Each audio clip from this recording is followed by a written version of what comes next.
Everyone, this is Jyoti Gautam, your science teacher, and today we'll be starting with a new topic, that is metals and non-metals.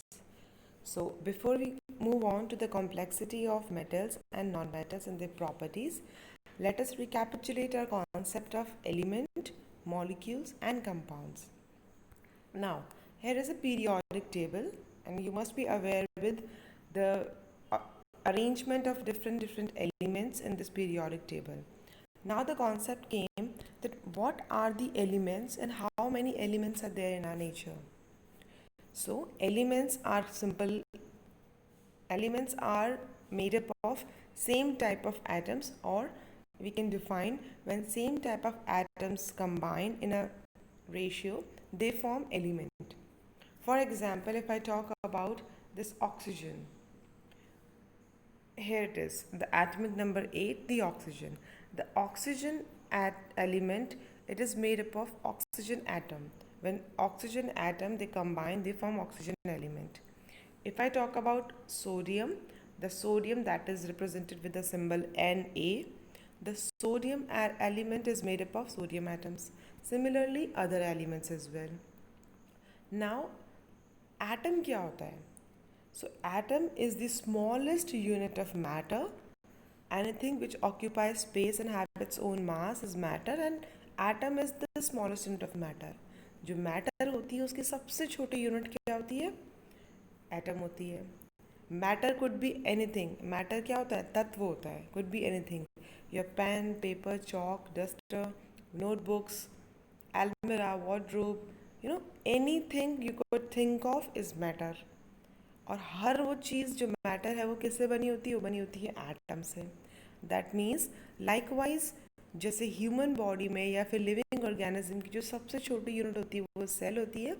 Similarly अगर हम बात करें non living things में उनकी chemical composition की अगर हम बात करें तो सबसे स्मॉलेस्ट यूनिट क्या होती है? एटम होती है. और when these atom they combine they form element. Now come the concept of molecules. Molecules क्या होते हैं? Molecules होते हैं when two element combine in a fixed ratio, with fixed proportion, they form a molecule.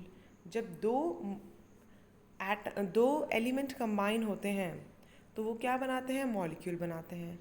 Now if the two element they are of same type, they form homomolecule, and if they are of different type, they form heteromolecule.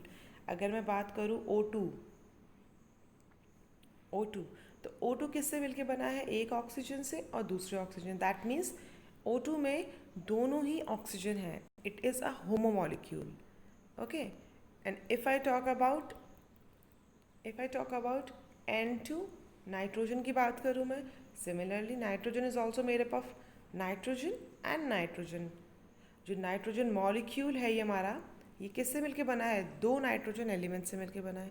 यहाँ पे हमारे same है. That means it is again a homo molecule.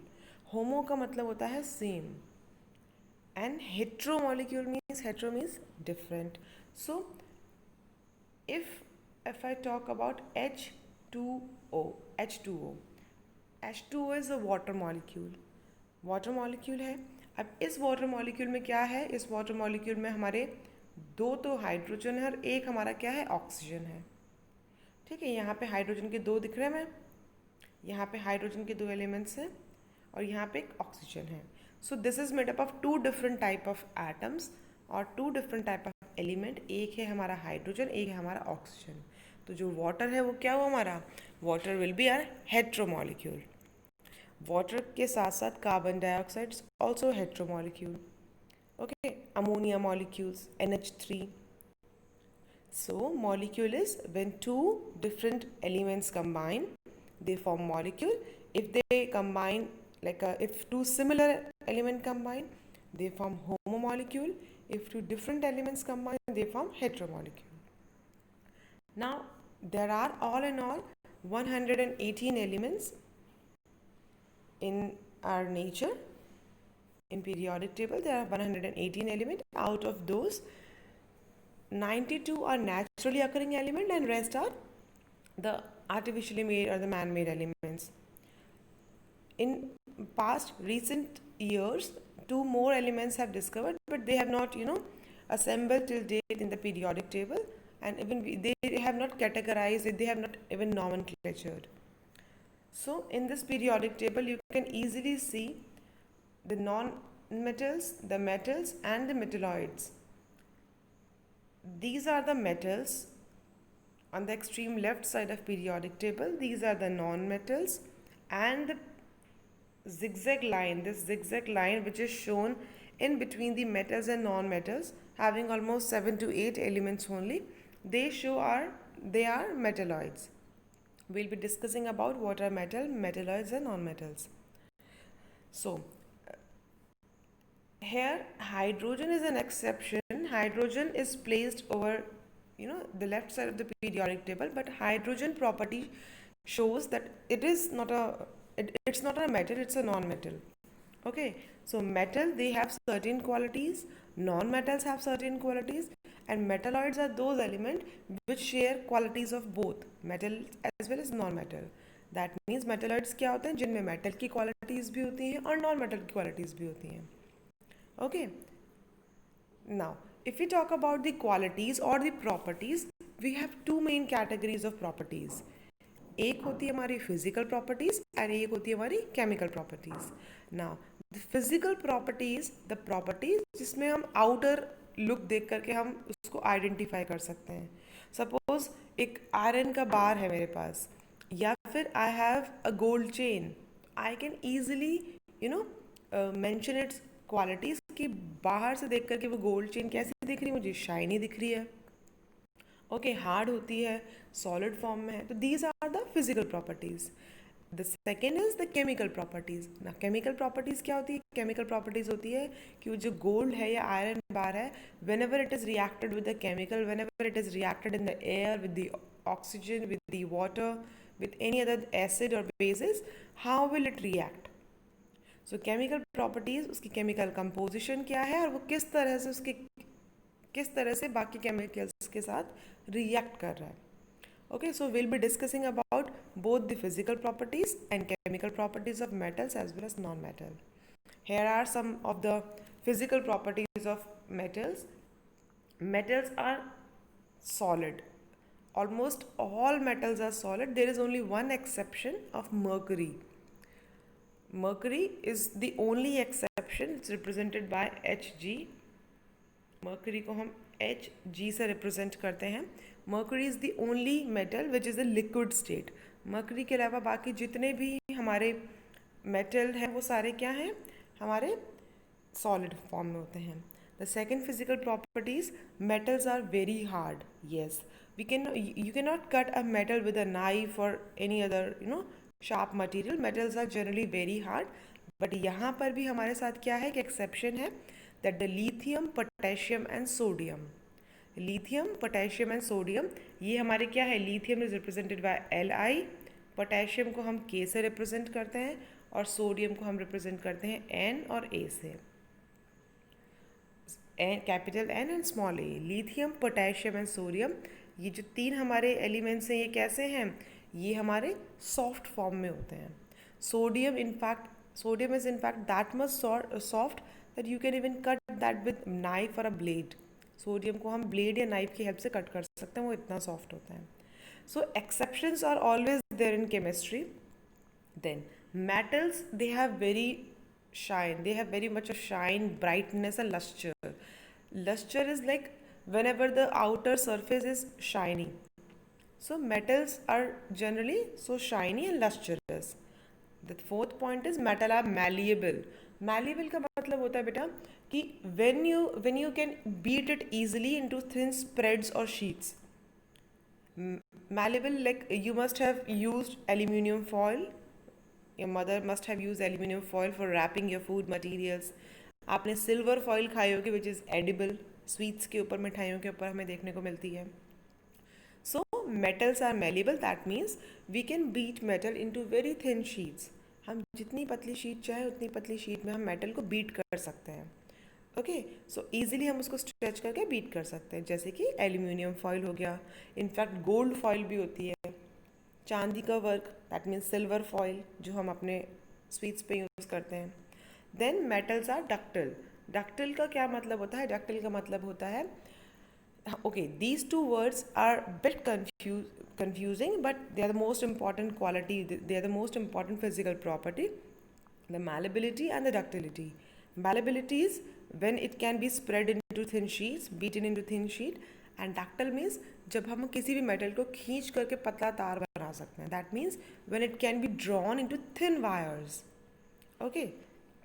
For example again आपने देखा होगा कि electricity supply के लिए कॉपर वायर्स होते हैं. सो वो कॉपर वायर कैसे बना? कॉपर एलिमेंट को स्ट्रेच करके उसको ड्रॉ करके किसमें शेप कर दिया? वायर के फॉर्म में.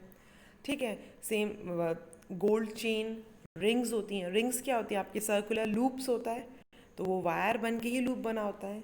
चेन्स के फॉर्म में होती हैं ऑर्नामेंट्स हमारे मेटल के. गोल्ड है, सिल्वर है, प्लैटिनम है. सो ये क्या है? बेसिकली हम इनको स्ट्रेच करके डक्टिल होते हैं, स्ट्रेच कर लेते हैं एंड वायर के फॉर्म का शेप दे देते हैं हम इनको. So this is the quality of metal which is not found in non metals. Okay. Almost every metal is ductile. आप किसी भी मेटल को you can draw it into wires. Then yes, metals they do have a very high melting point. Melting point का क्या मतलब होता है बेटा? मेल्टिंग पॉइंट का मतलब होता है कि किस टेम्परेचर पे जाके कोई भी हमारा सब्सटेंस या मटेरियल मेल्ट होना शुरू हो जाता है, पिघलना शुरू कर देता है. तो अगर आप आयरन को देखें या गोल्ड को देखें, आप नॉर्मली अपने आयरन के नेल को या आयरन के किसी भी ऑब्जेक्ट को स्टोव पे रख के अगर आप उसको रखोगे तो इट बिकम्स रेड, बट वो मेल्ट नहीं होगा. क्यों? क्योंकि उसका मेल्टिंग पॉइंट बहुत हाई होता है. सिमिलरली गोल्ड, सिल्वर, इनका मेल्टिंग पॉइंट बहुत हाई होता है. लेकिन यहाँ पर भी we have an exception, that gallium and caesium. Gallium and caesium, these are two elements of the first in periodic table में स्टार्टिंग में ही हमारे आते हैं gallium and caesium. In fact caesium is like जो हमारे बिल्कुल फर्स्ट वाली हमारी पीरियोडिक टेबल की रो है उसमें आता है. ठीक है. तो gallium and caesium, these are the elements which have very less melting point. बहुत कम मेल्टिंग पॉइंट होता है. इनफैक्ट इतना कम होता है सीजियम का तो कि अगर आप उसको कंटेनर से निकाल के अपने हाथ पे रखते हैं तो जो आपकी पाम का टेम्परेचर है, आपकी हथेली का टेम्परेचर है, वो उस पर भी मेल्ट हो जाएगा. They melt in the palm of a hand even. So again यहाँ पर भी एक्सेप्शन है. ऑलमोस्ट सारे मेटल्स का मेल्टिंग पॉइंट बहुत हाई होता है. गैलियम एंड सीजियम एक ऐसे एलिमेंट्स हैं, एक ऐसे मेटल हैं जिनका मेल्टिंग पॉइंट क्या होता है? कम होता है. इनफैक्ट बहुत कम होता है. Okay. Then the next point, all metals they have a very high boiling point. इनका बॉइलिंग पॉइंट भी बहुत हाई होता है. The point at which a substance starts to get boiled, that is the boiling point, and metals they have a high boiling point. Then the next point is quite obvious, that the metals they are very good conductor of heat. They are very good conductor of heat. अब good conductor of heat कैसे बनता है कोई भी चीज़? Conductor कभी possible है जब when the electron can easily move through it, when it can conduct electricity, जब उसमें इलेक्ट्रिसिटी का कंडक्शन होगा, इलेक्ट्रॉन्स का मूवमेंट ईजी होगा, तभी वो हीटअप होना स्टार्ट होगा. सो मेटल्स में इलेक्ट्रॉन कंडक्शन बहुत अच्छा होता है, इलेक्ट्रिसिटी कंडक्शन बहुत अच्छा होता है. The last two points are related. And just because it's a very good conductor of electricity, it is a very good conductor of heat as well. Okay, now here also we are having some exceptions. Best conductor of electricity is silver and copper. But on the other hand, we do have two metal which are poor conductor, that is the lead and the mercury. Lead और mercury हमारे कैसे होते हैं? ये वो metal हैं जो हमारे poor conductor हैं. They are not very good conductor of heat. And the best conductor of electricity again copper and silver. अब यहाँ पे कॉपर एंड सिल्वर कॉमन है दोनों पॉइंट में. That means copper and silver जो है वो इलेक्ट्रिसिटी के भी बेस्ट कंडक्टर्स हैं और आपके हीट के भी बेस्ट कंडक्टर्स हैं. अब हम इतना तो समझ गए कि heat and electricity they are related. अगर इलेक्ट्रिसिटी का बेस्ट कंडक्टर है कोई भी हमारा एलिमेंट, दैट मीन्स उसमें इलेक्ट्रॉन का फ्लो बहुत अच्छे से हो रहा है. और इलेक्ट्रॉन के फ्लो होने की वजह से अगर वो इलेक्ट्रिकल कंडक्टिविटी इंक्रीज है उसमें, तो उसमें वो it will start to heat up, वो हीट कंडक्टर भी बहुत अच्छा होगा. नाउ अ स्मॉल क्वेश्चन कि बेस्ट कंडक्टर जो होता है वो सिल्वर होता है नंबर 1 पे. Then comes your copper. तो छोटा सा क्वेश्चन है आप सबके लिए कि जो कॉपर है हम उसको क्यों यूज़ करते हैं अपनी वायरिंग में इलेक्ट्रिकल वायरिंग में जितना भी हमारे होते हैं पोल्स पे, जहाँ भी इलेक्ट्रिकल वायरिंग में, why do we use copper, why don't we prefer silver, हम सिल्वर क्यों यूज़ नहीं करते? So this is a small question for every one of you. Just find out the answer. It's very simple, very logical. Just find out the answer and mention that in the comment box as well as in your classwork copy. I'm repeating my question again. Though silver is the best conductor of electricity and heat, why don't we use silver for our electrical lining? Electrical lining में चाहे household हो चाहे transformers हों, why don't we use silver, we use copper instead. क्यों हम silver क्यों use नहीं करते, कॉपर क्यों यूज़ करते हैं? So that's a homework for you. Then metals are sonorous. Yes, sonorous का मतलब होता है sound. Sono and sound, they are more or less similar, they sound same word. Sonorous means they produce sound whenever you beat metal. ये आपने देखा होगा, school की हमारी घंटी होती थी, अब तो इलेक्ट्रिकल बेल्स होती हैं. इलेक्ट्रिकल बेल्स में भी वही कॉन्सेप्ट है कि मेटल को हिट किया जाता है and then it beat up. जो नॉर्मल स्कूल घंटियाँ होती थी वो क्या क्या होती थी, एक सर्कुलर सा मेटल का पीस होता था और उसको हम दूसरे मेटल से या वुड से हम उसको बीट करते थे. So metals are sonorous. आप पूजा की घंटी लो या कुछ भी लो, आप किसी भी मेटल को बीट करके देखो. In fact your metal bottle, you can beat your metal water bottle. अगर आप उसको हल्का सा टिंग करोगे, बीट करोगे, तो वो क्या करेगा, it will produce a sound.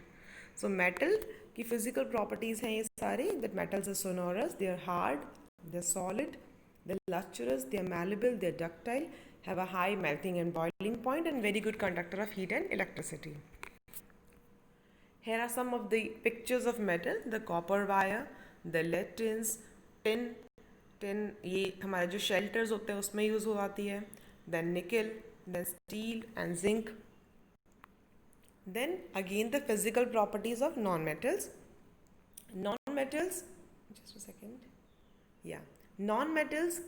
Okay, see, in our previous slide we have studied that metals are only in solid state. जो metals होते हैं वो सिर्फ solid state में मिलते हैं. But here is a difference in metals and non-metals. The non-metals they can be solid, liquid और gas. जो हमारे non-metals हैं वो हमारे solid form में भी होते हैं, like carbon and sulfur, phosphorus. Liquid form में भी होता है like bromine, and gases form में भी होते हैं लाइक ऑक्सीजन, हाइड्रोजन, नाइट्रोजन.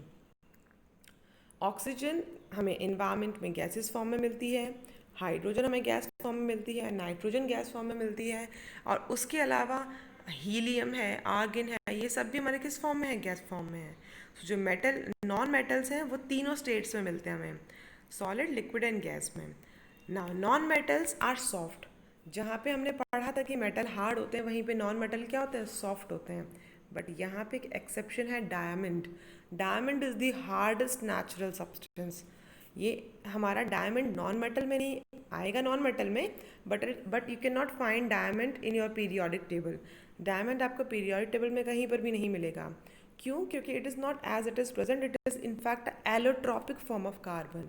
ये जो हमारा कार्बन है जिसका एटॉमिक नंबर 6 होता है, जो कि नॉन मेटल है, जो डायमंड है ये उसी का एक दूसरा स्ट्रक्चरल मॉडिफाइड फॉर्म है, एलोट्रॉपिक फॉर्म है. सो डायमंड अगेन क्या है, एक एक्सेप्शन है, जो कि हार्डेस्ट नोन नेचुरल सब्सटेंस है जो हमारे इन्वायरमेंट में है. Then is your non metals, they don't have lustre, उनमें कोई शाइन नहीं होती है एक्सेप्ट द आयोडीन क्रिस्टल्स. जो आयोडीन होता है जिसको हम आई से रिप्रेजेंट करते हैं, आयोडीन हमारा एक ऐसा नॉन मेटल है जो क्या होता है, शाइनी होता है. अब आयोडीन सबने सुना होगा कहाँ यूज़ होता है. Yes, iodine is used in iodisation of salt. जो नमक होता है हमारे घर में खाने वाला नॉर्मल टेबल सॉल्ट, उसमें आयोडीन मिक्स किया जाता है so that it prevents the goiter and other thyroid related problems. Iodine is a very good panacea for thyroid related problems. So iodine कैसा होता है, lustrous होता है, shiny होता है. एंड उसके अलावा आयोडीन के अलावा बाकी सारे नॉन मेटल कैसे होते हैं, नॉन लस्ट्रस या फिर डल, उनकी सरफेस पे शाइन नहीं होती.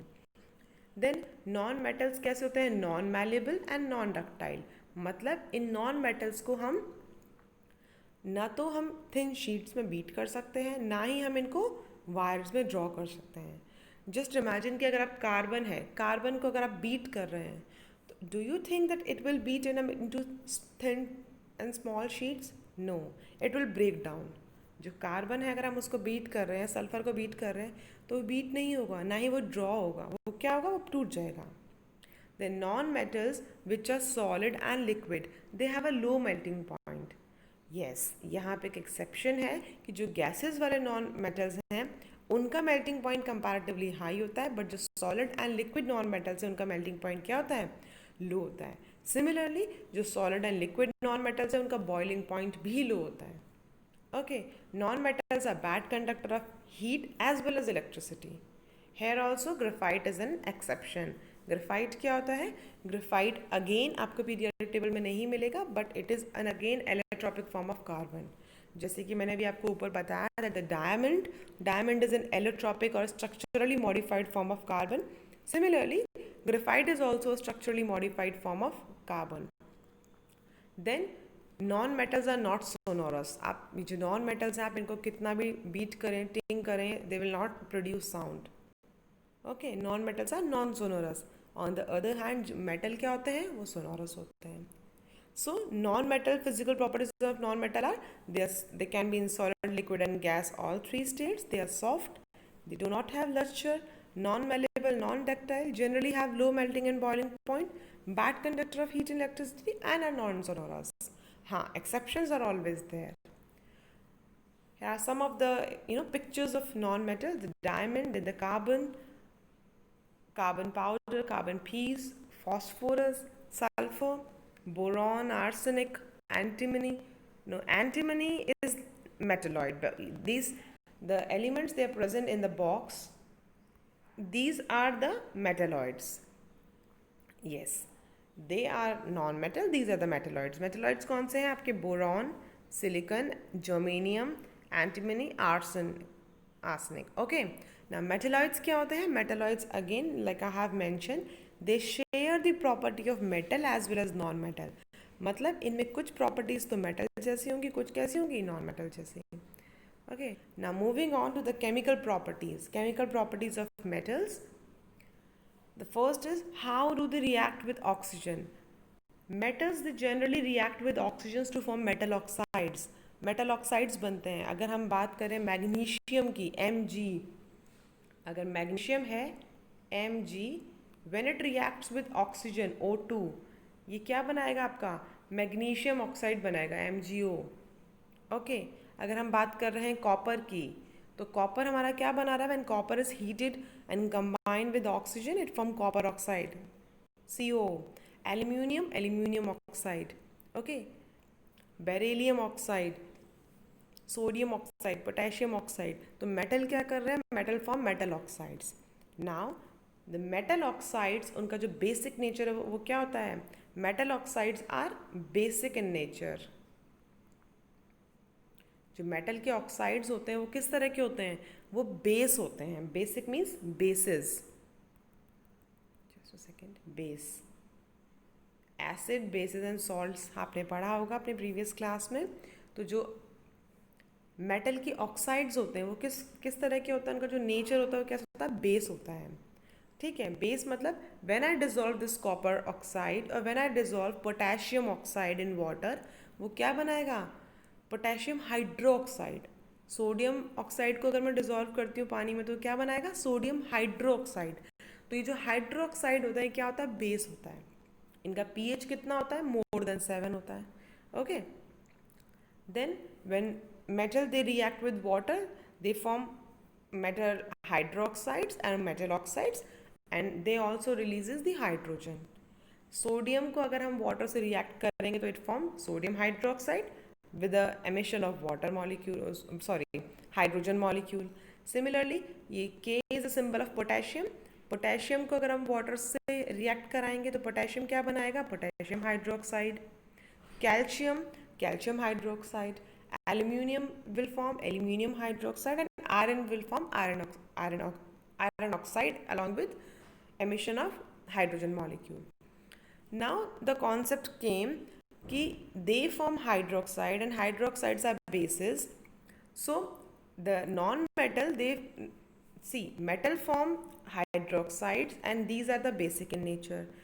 If we go on a comparison, then non-metals they do not generally react with water, but when they react with oxygen, they again form oxides, and oxide of non-metal are acidic in nature. This is the main difference of chemical property of metal and non-metal, कि जो metal के oxides होते हैं उनका जो nature होता है वो क्या होता है, basic होता है, but non-metals का कैसा होता है, acidic होता है. Okay. Then the metals, they react with acid to form salt and hydrogen. Respective salts बनाते हैं एंड हाइड्रोजन रिलीज होता है. मैग्नीशियम जब हम रिएक्ट कराएंगे तो फॉर्म मैग्नीशियम क्लोराइड, क्योंकि अगर if we are reacting it with HCl, the common acid that is the hydrochloric acid. HCl क्या होता है, हाइड्रोक्लोरिक एसिड. अगर हम HCl से रिएक्ट कर रहे हैं मैग्नीशियम को तो it will form magnesium chloride with the emission of hydrogen. Aluminium को करा रहे हैं तो एल्यूमिनियम क्लोराइड बनेगा. जिंक से जिंक क्लोराइड, आयरन से आयरन क्लोराइड. ओके, और हमारा हाइड्रोजन मॉलिक्यूल अलग से हमारा रिलीज हो रहा है which produce a pop up sound. Then the reaction of metal with metal salt solution. Yes, अगर मैं कॉपर को जिंक के साथ रिएक्ट कर रही हूँ, if I am reacting zinc in a copper sulphate solution, तो क्या होगा, डिपेंडिंग ऑन कि ज़्यादा स्ट्रॉन्ग कौन है, डिपेंडिंग ऑन ज़्यादा रिएक्टिव कौन है, वो क्या हो जाएगा, डिस्प्लेसमेंट हो जाएगा. डिस्प्लेसमेंट आपने देखा होगा. डिस्प्लेसमेंट क्या होता है, एक छोटा सा एग्जांपल लेते हैं कि क्लास में जो सबसे स्ट्रॉन्ग होता है, सबसे बोल्ड होता है, वो क्या करता है, वीक वाले को उसके सीट से हटा करके खुद वहाँ बैठ जाता है. सिमिलरली मेटल के केस में भी क्या होता है, मेटल के केस में भी होता है, जो जितना ज़्यादा रिएक्टिव होता है वो लेस रिएक्टिव को उसकी पोजीशन से डिस्प्लेस कर देता है, हटा देता है. So this type of reaction is known as displacement reaction. A more reactive metal displaces a less reactive metal from its salt solution. Salt solution में से less reactive metal को more reactive metal हटा देता है. Okay, here are some of the examples. अगर हम magnesium को copper sulphate solution में रिएक्ट कर रहे हैं, तो जो मैग्नीशियम है वो कॉपर से ज़्यादा रिएक्टिव है, तो ये क्या करेगा, कॉपर सल्फेट सॉल्यूशन को ब्रेक डाउन करके कॉपर को उसकी पोजीशन से हटा करके खुद सल्फेट के साथ बाइंड होके मैग्नीशियम सल्फेट बन जाएगा और कॉपर अपना अलग सोल्यूशन में डिस्पर्स हो जाएगा. सिमिलरली अगर हम जिंक को कॉपर सल्फेट से रिएक्ट कर रहे हैं तो क्या बन रहा है, जिंक सल्फेट बन रहा है, कॉपर फिर से हट गया वहाँ से. आयरन को कर रहे हैं तो आयरन सल्फेट बन रहा है, कॉपर फिर से डिस्प्लेस हो गया. दैट मीन्स जो कॉपर है वो रिएक्टिविटी उसकी क्या है, कम है. जो मैग्नीशियम है, जिंक है, आयरन है, इनकी रिएक्टिविटी ज़्यादा है as compared to copper. So copper easily get displace from its salt solution when reacted with magnesium, zinc और iron. Now here is the reactivity series of metal कि कौन सा मेटल कितना ज़्यादा रिएक्टिव है. Potassium and sodium, they are the most reactive element. मतलब अगर आप किसी भी सोल्यूशन में पोटेशियम एंड सोडियम को डाल रहे हैं तो वो दूसरे एलिमेंट को इजीली उसके सॉल्ट सोल्यूशन से क्या करेगा, डिस्प्लेस कर देगा. Then comes the calcium, magnesium, aluminium, zinc, iron, lead and copper है यहाँ पे जाके. ओके, मतलब अगर आप इनमें से किसी को भी कॉपर सल्फेट से रिएक्ट कराएंगे तो ये क्या करेंगे, कॉपर सल्फेट को उसके सोल्यूशन से रिमूव करके खुद अपने अपने रिस्पेक्टिव सल्फेट सॉल्ट बना लेंगे. ठीक है. So this is the reactivity series. And gold, platinum and silver, these are the least reactive metals. सबसे कम रिएक्टिव होता है गोल्ड. आपने देखा होगा कि हम इजीली गोल्ड के ऑर्नामेंट्स, सिल्वर ऑर्नामेंट्स पहन लेते हैं. सिल्वर तो फिर भी काला पड़ जाता है, थोड़ा बहुत ऑक्साइड्स बना के रिएक्ट कर लेता है, बट जो गोल्ड के ऑर्नामेंट्स होते हैं वो हम इजीली कैरी कर लेते हैं, हम इजीली उनको पहन लेते हैं, but they do not change its colour, lustre, उसमें कोई चेंज नहीं आता. क्यों? It is not at all reactive. Gold जो है वो किसी के साथ रिएक्ट ही नहीं करता, the least reactive element. Then some chemical properties of non-metals.